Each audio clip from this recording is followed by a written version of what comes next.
Hi friends, welcome to my YouTube channel. Friends, ಇವತ್ತು ನಾನು ನಾಷ್ಟಕ್ಕೆ ಬೆಂಡೆಕಾಯಿ ಪಲ್ಯನ ಮಾಡ್ತಾಯಿದ್ದೀನಿ. ಅದನ್ನು ಹೇಗೆ ಮಾಡೋದು ಅಂತ ತೋರಿಸ್ತಾ ಇದ್ದೀನಿ ನೋಡಿ. ಫಸ್ಟು ನಾನು ಬೆಂಡೆಕಾಯಿನ ತೊಳ್ಕೊಂಡಿದ್ದೀನಿ. ಪ್ರತಿಯೊಂದನ್ನು ನಾನು ಈ ರೀತಿಯಾಗಿ ಒಂದು ಟವೆಲ್ ಇಟ್ಕೊಂಡಿದ್ದೀನಿ ಚಿಕ್ಕದು. ಅದರಲ್ಲಿ ಹಸಿದಿರುತ್ತಲ್ಲ, ನೀರಿನ ಅಂಶ ಎಲ್ಲನೂ ಒರೆಸ್ಕೊಂಡು ಬಿಡ್ತೀನಿ.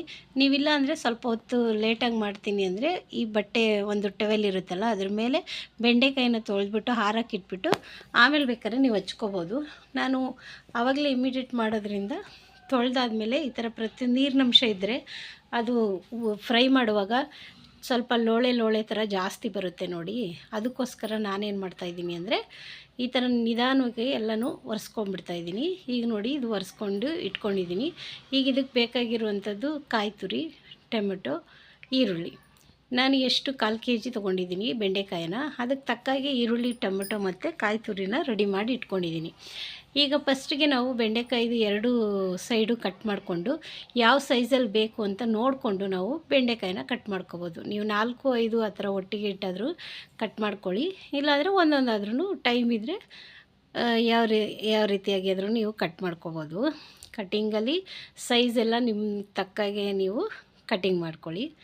ಯಾಕಂದರೆ ಇದು ಬೆಂಡೆಕಾಯಿ ಕರೆಕ್ಟಾಗಿ ನೋಡಿಕೊಂಡು ಮಾಡ್ಕೋಬೇಕು. ಇಲ್ಲಾಂದರೆ ಅದು ಟೇಸ್ಟು ಬೇರೆ ಬೇರೆ ಥರ ಇರುತ್ತೆ. ಒಬ್ಬೊಬ್ಬರು ಒಂದೊಂದು ರೀತಿಲಿ ಮಾಡ್ತಾರೆ. ನಾನು ಮಾಡೋ ರೀತಿಯಲ್ಲಿ ನಿಮಗೆ ಮಾಡಿ ಮಕ್ಕಳು ಕೂಡ ಇಷ್ಟಪಟ್ಟು ತಿಂತಾರೆ. ತುಂಬ ಚೆನ್ನಾಗಿರುತ್ತೆ. ಇದಕ್ಕೆ ನಾನು ಕಾಯಿ ತುರಿ ಹಾಕೋದ್ರಿಂದ ಒಳ್ಳೆ ಟೇಸ್ಟ್ ಕೂಡ ಬರುತ್ತೆ. ಒಬ್ಬೊಬ್ರು ಇದಕ್ಕೆ ಕಾಯಿ ತುರಿ ಹಾಕಲ್ಲ. ನಮ್ಮ ಮನೆಯಲ್ಲೇ ಇದನ್ನು ಕಾಯಿ ತುರಿ ಹಾಕ್ತಿರೋ ಕೂಡ ಮಾಡ್ತಾರೆ. ನಾನಿವಾಗ ಫಸ್ಟಿಗೆ ಒಂದು ಬಾಣಲಿ ತೊಗೊಂಡಿದ್ದೀನಿ. ಬಾಣಲಿ ತೊಗೊಂಡು ಅದಕ್ಕೆ ಬೆಂಡೆಕಾಯಿನ ಹುರ್ಕೊಳ್ಳೋಕೆ ಇಟ್ಕೊಂಡಿದ್ದೀನಿ. ಯಾರೇ ಬೆಂಡೆಕಾಯಿ ಮಾಡಿದ್ರೂ ಇದನ್ನು ಫ್ರೈ ಮಾಡೇ ಮಾಡ್ತಾರೆ. ಹಾಗಾಗಿ ಇದನ್ನು ಸ್ವಲ್ಪ ಹಸಿ ವಾಸನೆ ಹೋಗೋದು, ಮತ್ತು ಇವಾಗ ಹಿಂಗಿದೆ ಆದರೆ ಉರಿತಾ ಅದು ಸ್ವಲ್ಪ ಲೋಳೆ ರಸ ಥರ ಬರುತ್ತಲ್ಲ, ಅದೆಲ್ಲ ಸ್ವಲ್ಪ ಡ್ರೈ ಆಗಿ 3/4% ಬೆಂಡೆಕಾಯಿ ನಾವು ಇದು ಬೇಯೋವಾಗಲೇ ಉರಿಯೋವಾಗಲೇ ಬೇಯ್ದುಬಿಡುತ್ತೆ. ಇವಾಗ ಫಸ್ಟಿಗೆ ನಾನು ಉಪ್ಪು ಮತ್ತು ಎಣ್ಣೆ ಏನು ಹಾಕಲ್ಲ. ಆಮೇಲೆ ಸ್ವಲ್ಪ ಹೋಗ್ತಾ ಸ್ವಲ್ಪ ಹಾಕ್ತೀನಿ ನೋಡಿ. ತುಂಬ ಚೆನ್ನಾಗಿರುತ್ತೆ. ಇಲ್ಲಾಂದರೆ ಒಬ್ಬೊಬ್ರು ಏನೂ ಹಾಕಲ್ಲ, ಸುಮ್ಮನೆ ಹಿಂಗೆ ಡ್ರೈಯಾಗಿ ಉರಿತಾರೆ. ಸ್ವಲ್ಪ ಉಪ್ಪು ಹಾಕ್ಕೊಂಡ್ರೆ ಫಸ್ಟ್ ಉರಿತಾ ಕೂಡ ಅದು ಉಪ್ಪು ಇಟ್ಕೊಳ್ಳುತ್ತೆ ಅಂತ ಯೂಸ್ ಮಾಡ್ಬೋದು. ಇಲ್ಲಾಂದರೂ ಸ್ಕಿಪ್ ಮಾಡ್ಕೋಬೋದು. ಪಲ್ಯ ಮಾಡುವಾಗ ಕೂಡ ಮಾಡ್ಕೋಬೋದು. ಆದರೆ ಈಗ ನಾನು ಮಾಡೋ ರೀತಿಯಲ್ಲಿ ನಾನು ಯಾವ ರೀತಿ ಮಾಡ್ತೀನಿ ಅಂತ ನೋಡ್ಕೊಳ್ಳಿ. ತುಂಬ ಈಸಿಯಾಗಿ ನೋಡಿ. ಫಸ್ಟ್ ಇವಾಗ ಅರ್ಧ ಭಾಗ ಬೆಂಡೆಕಾಯಿ ಹುರಿದಾದ್ಮೇಲೆ ನಾನು ಸ್ವಲ್ಪ ಉಪ್ಪನ್ನ ಇವಾಗ ಹಾಕ್ಕೊಳ್ತಾಯಿದ್ದೀನಿ. ಸ್ವಲ್ಪ ನೀಟಾಗಿ ಎಲ್ಲ ಫ್ರೈ ಮಾಡ್ಕೊಳ್ತೀನಿ. ಇದು ಸ್ವಲ್ಪ ಟೈಮ್ ಹಿಡಿಯುತ್ತೆ. ಒಂದು 10 ನಿಮಿಷ ಅಂತೂ ಬೆಂಡೆಕಾಯಿ ಟೈಮ್ ಹಿಡಿಯುತ್ತೆ. ಇವಾಗ ಅದನ್ನು ಹುರಿದು ಪಕ್ಕದಲ್ಲಿ ಇಟ್ಕೊಂಡಿದ್ದೀನಿ. ಇವಾಗ ಇನ್ನೊಂದು ಪ್ಯಾನ್ನ ತೊಗೊಂಡಿದ್ದೀನಿ ನಾನು ನೋಡಿ. ಅದು ಇನ್ನೂ ಸ್ವಲ್ಪ ರೋಸ್ಟ್ ಆಗಲಿ ಅಂತ ಪಕ್ಕದಲ್ಲಿ ಸಿಮ್ಮಲ್ಲಿ ಇಟ್ಕೊಂಡು ಅದನ್ನು ಕೂಡ ಮಾಡಿಕೊಂಡು ಇವಾಗ ಈ ಕಡೆ ಸ್ವಲ್ಪ ನಾವು ಬೆಂಡೆಕಾಯಿನ ಫ್ರೈ ಮಾಡ್ಕೊಂಬಿಡೋಣ. ಇದು ಈರುಳ್ಳಿ ಎಲ್ಲ ಫ್ರೈ ಮಾಡ್ಕೊಳ್ಳೋಕ್ಕೆ ಇನ್ನೊಂದು ಪ್ಯಾನ್ನ ಇಟ್ಕೊಂಡಿದ್ದೀನಿ. ಅದು ಬಿಸಿ ಆಗೋ ತನಕ ಇದು ಇನ್ನೊಂದು ಸ್ವಲ್ಪ ಫ್ರೈ ಆಗಲಿ ಅಂತ ಪಕ್ಕದಲ್ಲಿ ಫ್ರೈ ಮಾಡ್ಕೊಳ್ತಾ ಇದ್ದೀನಿ.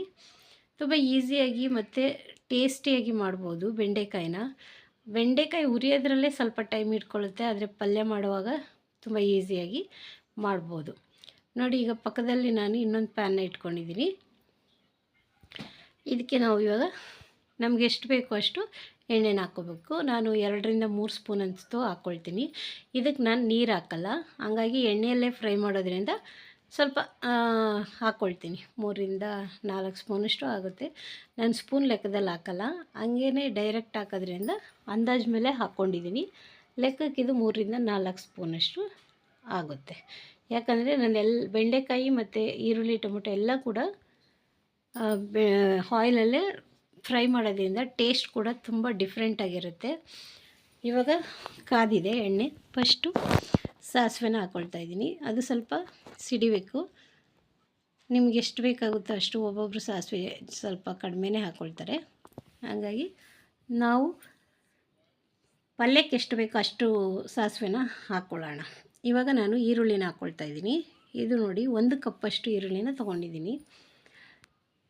ಸ್ವಲ್ಪ ಬೆಂಡೆಕಾಯಿಗೆ ಎಷ್ಟು ಬೇಕಾಗುತ್ತೆ ಅಷ್ಟನ್ನು ನೋಡಿಕೊಂಡು ನಾವು ಈರುಳ್ಳಿನ ಕಟ್ ಮಾಡ್ಕೋಬೇಕು. ನಿಮ್ಗೆ ಯಾವ ಸೈಜಲ್ಲಾದ್ರೂ ಕಟ್ ಮಾಡ್ಕೊಳ್ಳಿ. ಅದರಲ್ಲಿ ಇದೇ ಥರ ಅದೇ ಥರ ಆ ಥರ ಏನೂ ಇಲ್ಲ. ಈರುಳ್ಳಿ ಕಟ್ ಮಾಡ್ಕೊಳ್ಳೋದು ಒಂದು ಸೈಜಲ್ಲೇ ಕಟ್ ಮಾಡಿಕೊಂಡ್ರೆ ಎಲ್ಲನೂ ಒಟ್ಟಿಗೆ ಬೇಯ್ತವೆ. ಒಂದು ದೊಡ್ಡದು ಒಂದು ಚಿಕ್ಕದು ಮಾಡಿದಾಗ ಸಣ್ಣದು ಬೇಗ ಬೆಂದುಬಿಡುತ್ತೆ, ದಪ್ಪದು ಬೇಗ ಬೇಯಲ್ಲ. ಅದಕ್ಕೆ ಒಂದೇ ಸೈಜಲ್ಲಿ ನಾವು ಕಟ್ ಮಾಡ್ಕೊಂಡು ಇಟ್ಕೊಳ್ಳೋಣ. ಆಮೇಲೆ ಇವಾಗ ಬೇಯಿಸ್ಕೊಳ್ತಾ ಇದ್ದೀನಿ. ಇವಾಗ ಸ್ವಲ್ಪ ಉಪ್ಪು ಹಾಕ್ತೀನಿ, ಆವಾಗಲೇ ಬೆಂಡೆಕಾಯಿಗೂ ಹಾಕಿದ್ನಲ್ಲ. ಇವಾಗ ಅದಕ್ಕೋಸ್ಕರ ಇನ್ನೊಂದು ಸ್ವಲ್ಪ ನೋಡ್ಕೊಂಡು ಹಾಕ್ಕೋಬೇಕು. ಒಂದೇ ಸರಿ ಹಾಕ್ಬಿಟ್ಟು ಉಪ್ಪು ಮಾಡ್ಕೋಬೇಡಿ, ನೋಡ್ಕೊಳ್ಳಿ. ಇದು ಸ್ವಲ್ಪ ಕಲರ್ ಚೇಂಜ್ ಆಗಬೇಕು, ಸ್ವಲ್ಪ ಗೋಲ್ಡನ್ ಕಲರ್ ಅಂದರೆ ಕಂದು ಬಣ್ಣ ಕಲರ್ ಬಂದರೆ ಸರಿ, ಆವಾಗ ನಮಗೆ ರುಚಿನೂ ಚೆನ್ನಾಗಿರುತ್ತೆ. ಇದು ಮೀಡಿಯಮ್ ಫ್ಲೇಮಲ್ಲಿ ಇಟ್ಕೊಂಡು ಬೇಯಿಸ್ಕೊಂಡಿತಾ ಇದ್ದೀನಿ ನಾನು. ಸ್ವಲ್ಪ ಫಾಸ್ಟಾಗಿ ಕೂಡ ಆಗಬೇಕಲ್ವ, ಅದಕ್ಕೋಸ್ಕರ. ಈಗ ಕರಿಬೇವನ್ನ ಹಾಕ್ಕೊಳ್ತಾ ಇದ್ದೀನಿ ನೋಡಿ. ನಾನು ಯಾವಾಗಲೂ ಈರುಳ್ಳಿ ಹಾಕಿದ ಮೇಲೇ ಕರಿಬೇವು ಹಾಕೊಳ್ಳೋದ್ರಿಂದ ತುಂಬ ರುಚಿ ಕೊಡುತ್ತೆ. ಇದು ತುಂಬ ಟೇಸ್ಟಿಯಾಗಿ ಕೂಡ ಇರುತ್ತೆ. ಇದು ಬೇಯೋವರೆಗೂ ನೀವೇನಾದರೂ ಬೇರೆದು ಆ್ಯಡ್ ಕೂಡ ಮಾಡ್ಕೋಬೋದು ಕೆಲಸನ. ಇವಾಗ ನೋಡಿ ಟೊಮೊಟೊ, ನಾನು 2 ಟೊಮೊಟೊ ಹಾಕ್ಕೊಂಡಿದ್ದೀನಿ, ಮೀಡಿಯಮ್ ಸೈಜ್ದು. ನಾನು ಇದಕ್ಕೆ ಹುಳಿ ಏನೋ ಹಾಕ್ಕೋತಾ ಇಲ್ಲ, ಯಾಕಂದರೆ ಈರುಳ್ಳಿ ಜೊತೆಗೆ ಟೊಮೊಟೊ ಫ್ರೈ ಮಾಡ್ಕೊಳ್ತಾ ಇದ್ದೀನಿ. ತುಂಬ ಚೆನ್ನಾಗಿರುತ್ತೆ, ರುಚಿಯಾಗಿರುತ್ತೆ. ಒಬ್ಬೊಬ್ಬರು ಹುಣ್ಸೆಹಣ್ಣು ಹಾಕ್ಕೋತಾರೆ, ನಾನೇನು ಹುಣ್ಸೆಹಣ್ಣು ಏನೂ ಹಾಕ್ಕೊಳ್ತಾ ಇಲ್ಲ. ಈರುಳ್ಳಿ ಫ್ರೈ ಆಗ್ತಾಯಿದೆ, ಅದ್ರ ಜೊತೆಗೆ ಟೊಮೊಟೊನೂ ಹಾಕ್ಕೊಂಡು ಸ್ವಲ್ಪ ಬೇಯೋಕ್ಕಿಡ್ತೀನಿ. ಇದು ಸ್ವಲ್ಪ ಚೆನ್ನಾಗಿ ರೋಸ್ಟ್ ಆಗಬೇಕು. ರೋಸ್ಟ್ ಆಗ್ತಾ ಚೆನ್ನಾಗಿ ಬೇಯಬೇಕು. ಉಪ್ಪೆಲ್ಲ ಹಾಕಿದ್ದೀವಲ್ಲ, ಎಣ್ಣೆಯಲ್ಲೇ ಬೇಯಿಸೋದ್ರಿಂದ ಬೇಗ ಕೂಡ ಫ್ರೈ ಆಗಿಬಿಡುತ್ತೆ. ಇದು ಜಾಸ್ತಿ ಟೈಮ್ ಏನು ತೊಗೊಳ್ಳಲ್ಲ ನೋಡಿ. ಇವಾಗ ಗೊತ್ತಾಗ್ತಾ ಇರುತ್ತೆ. ಇನ್ನೊಂದು ಸ್ವಲ್ಪ ಹೊತ್ತು ಹೋದ್ಮೇಲೆ ಅದ್ರದ್ದು ಕಲರ್ ಚೇಂಜ್ ಆಗುತ್ತೆ. ಇವಾಗ ಎಣ್ಣೆಯಲ್ಲೇ ನಾನು ಚೆನ್ನಾಗಿ ಬೇಯಿಸ್ಕೊಳ್ತೀನಿ, ತುಂಬ ರುಚಿ ಕೊಡುತ್ತೆ. ನೀವು ಈ ರೀತಿಯಾಗಿ ಟ್ರೈ ಮಾಡಿ ನೋಡಿ. ಮನೇಲಿ ಮಕ್ಕಳು ಕೂಡ ತುಂಬ ರುಚಿಯಾಗಿರುತ್ತೆ, ತಿಂತಾರೆ. ಈ ರೀತಿ ಮಾಡಿಕೊಡೋದ್ರಿಂದ ಮಕ್ಕಳಿಗೆ ವಿದ್ಯಾಭ್ಯಾಸಕ್ಕೆ ಸ್ವಲ್ಪ ವಿದ್ಯೆ ಎಲ್ಲ ಚೆನ್ನಾಗಿ ಬರುತ್ತೆ ಅಂತ ಹೇಳ್ತಾರೆ, ಬೆಂಡೆಕಾಯಿ ಮಕ್ಳಿಗೆ ಕೊಡೋದ್ರಿಂದ. ಹಂಗಾಗಿ ಅವ್ರಿಗೆ ರುಚಿಯಾಗೋ ಥರ ನಾವು ಮಾಡಿಕೊಟ್ರೆ ತುಂಬ ಚೆನ್ನಾಗಿರುತ್ತೆ ನೋಡಿ. ಇವಾಗ ಬೆಂಡೆಕಾಯಿ ಫ್ರೈ ಮಾಡಿ ಇಟ್ಕೊಂಡಿದ್ವಲ್ಲ, ತುಂಬ ಕರಿ ಎಲ್ಲ ಆಗಬಾರ್ದು, ಮೀಡಿಯಮಾಗಿ ಅದು ಬೆಂದಿರಬೇಕು. ಆ ಥರ ನೋಡಿಕೊಂಡು ಬೇಯಿಸ್ಕೋಬೇಕು. ಬೆಂಡೆಕಾಯಿ ಸ್ವಲ್ಪ ಹೆಚ್ಚು ಕಮ್ಮಿ ಆದ್ರೂ ಟೇಸ್ಟಲ್ಲಿ ವೇರಿಯೇಷನ್ ಆಗುತ್ತೆ, ಅಂದರೆ ಚೆನ್ನಾಗಿ ಒಂದೊಂದು ಸತಿ ಟೇಸ್ಟ್ ಎಲ್ಲ ಹೋಗ್ಬಿಡುತ್ತೆ. ಅದಕ್ಕೆ ನೋಡಿಕೊಂಡು ಬೇಯಿಸ್ಕೊಳ್ಳಿ. ಇದು ಒಬ್ಬೊಬ್ಬರು ಬೇರೆ ಬೇರೆ ರೀತಿಯಾಗಿ ಮಾಡ್ತಾರಲ್ವ, ನನ್ನ ಸ್ಟೈಲಲ್ಲಿ ನೀವು ಮಾಡಿ ನೋಡಿ, ತುಂಬ ಚೆನ್ನಾಗಿರುತ್ತೆ. ಮಾಡಿಬಿಟ್ಟು ಬೇಕಾದರೆ ಕಮೆಂಟ್ ಮಾಡಿ, ತುಂಬ ರುಚಿಕರವಾಗಿರುತ್ತೆ. ಇವಾಗ ಇದು ಎಣ್ಣೆಯಲ್ಲೇ ಬೇಯಿಸ್ತಾ ಇರೋದ್ರಿಂದ ಆಲ್ರೆಡಿ ಅರ್ಧ ಕುಕ್ಕಾಗಿದೆ, ಬೇಯಿಸಿದ್ದೀವಲ್ಲ ಫಸ್ಟೇ ಫ್ರೈ ಮಾಡುವಾಗಲೇ ಬೆಂಡೆಕಾಯಿ ಬೇಯಿಸಿರೋದ್ರಿಂದ. ಇವಾಗೂ ಕೂಡ ಎಣ್ಣೆ ಮತ್ತು ಈರುಳ್ಳಿಯಲ್ಲಿ ಟೊಮೆಟೊ ರಸ ಎಲ್ಲ ಇರುತ್ತಲ್ಲ, ಇವಾಗ ನಾವು ಬೆಂಡೆಕಾಯಿನ ಬೇಯಿಸ್ಕೊಳ್ಳೋದ್ರಿಂದ ಆಲ್ಮೋಸ್ಟ್ ಬೇಯ್ತಾ ಇರುತ್ತೆ. ಇವಾಗ 75% ಇವಾಗ ಮುಕ್ಕಾಲು ಭಾಗ ಬೆಂದೋಗಿದೆ.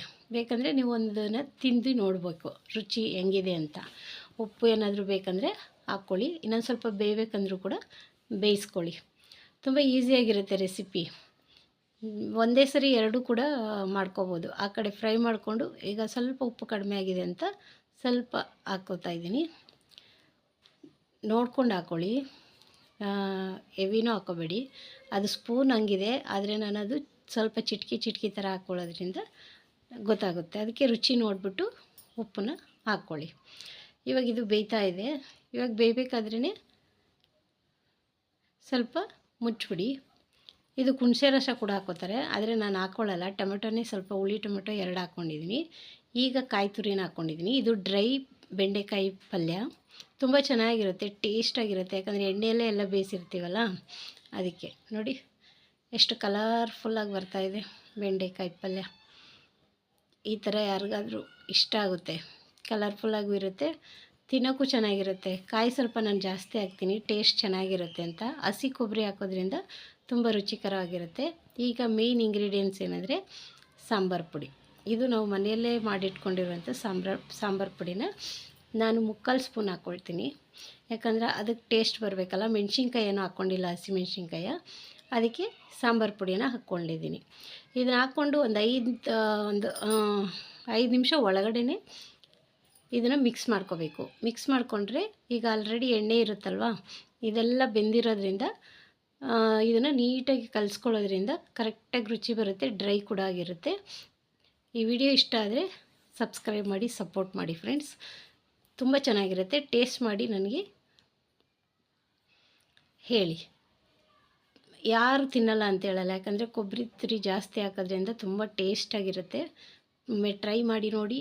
ಬೆಂಡೆಕಾಯಿ ಡ್ರೈ ಫ್ರೈ ಸಕ್ಕತ್ತಾಗಿರುತ್ತೆ. ನಮ್ಮ ಮನೇಲಿ ಎಲ್ಲರೂ ಇಷ್ಟಪಟ್ಟು ತಿನ್ನುವಂಥ ಪಲ್ಯ ಇದು, ಬೆಂಡೆಕಾಯಿ ಡ್ರೈ ಪಲ್ಯ.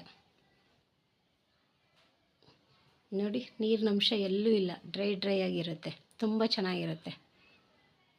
ಓಕೆ, ನೋಡಿದ್ರಲ್ಲ, ತುಂಬ ಚೆನ್ನಾಗಿ ಬರ್ತಾಯಿದೆ, ಕಲರ್ಫುಲ್ಲಾಗಿದೆ. ಒಮ್ಮೆ ಟ್ರೈ ಮಾಡಿ ನೋಡಿ, ಕಮೆಂಟ್ ಮಾಡಿ. ಇದ್ರ ಜೊತೆಗೆ ಒಂದು ಸ್ಮಾಲ್ ಟಿಪ್ಸ್ ನೋಡಿ. ಬೆಂಡೆಕಾಯಿ ಫ್ರೈ ಆಲ್ಮೋಸ್ಟ್ ಮುಗೀತು. ಇವಾಗ ನಾನು ಇನ್ನೊಂದು ಸ್ವಲ್ಪ ಮೇಲೆ ಇದನ್ನೇನು ಫ್ರೈ ಮಾಡಲ್ಲ, ಕಾಯಿ ತುರಿ ಅಷ್ಟೇ ಉದುರಿಸ್ಬಿಟ್ಟು ಹಾಗೆ ತಿಂತೀವಿ. ಈಗ ನೋಡಿ, ಇದು ದಾಳಿಂಬ್ರಿ ಮತ್ತು ಹೆಸ್ರು ಕಾಳು ಮೊಳಕೆ ಕಟ್ಟಿರೋದು. ಇದು ಮಕ್ಕಳಿಗೆ ತುಂಬ ಒಳ್ಳೆಯದು. ಹಂಗೆ ತಿನ್ನಿ ಅಂದರೆ ತಿನ್ನಲ್ಲ ಹೆಸ್ರು ಕಾಳು ಮೊಳಕೆ ಕಟ್ಟಿರೋದನ್ನ. ಅದಕ್ಕೆ ಈ ಥರ ದಾಳಿಂಬ್ರಿ ಜೊತೆ ಹಾಕಿ ಕೊಟ್ಟರೆ ನೀಟಾಗಿ ಮಕ್ಕಳು ತಿಂತಾರೆ.